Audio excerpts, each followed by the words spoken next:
Europe 1 vous le révélait dès hier soir. Carlos Ghosn a donc réussi à fuir le Japon où il était assigné à résidence dans l'attente de son procès prévu en 2020. Il se trouve désormais au Liban. Il l'a confirmé dans un communiqué publié ce matin. Bonjour Nicolas Barré. Directeur de la rédaction des Échos. Nicolas, les conditions de son départ restent encore assez mystérieuses. Tout ce qu'on sait, à coup sûr, c'est qu'il est à Beyrouth ce matin. Oui, voilà, effectivement, Carlos Ghosn l'a confirmé. Je suis au Liban, dit-il dans ce communiqué.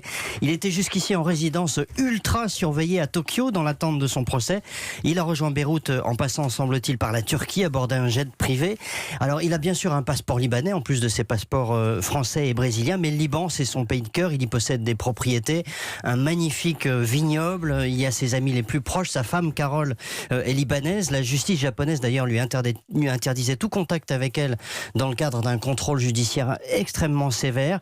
Beyrouth, pour Carlos Ghosn, c'est une libération. Mais est-ce que ça signifie en clair, Nicolas, qu'il a fui la justice japonaise ? Alors, il affirme que non. Je n'ai pas fui la justice, dit-il dans ce communiqué. Je me suis libéré de l'injustice et de la persécution politique. Il entend donc bien répondre aux accusations du procureur de Tokyo et se défendre.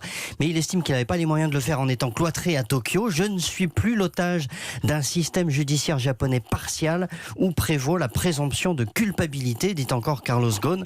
Il a d'ailleurs toujours crié au complot pour l'évincer de la direction du groupe Renault-Nissan. Cette affaire, c'est vrai, a jeté une lumière très crue sur la procédure judiciaire japonaise où on cherche à obtenir des aveux par tous les moyens, y compris l'humiliation, les brimades. Beaucoup de Japonais redoutaient le procès de cet homme prêt à dénoncer tous azimuts ceux qui ont trompé dans la machination, selon lui. Le Japon accueillera cet été les Jeux Olympiques. Le procès risquait de ternir l'image du pays.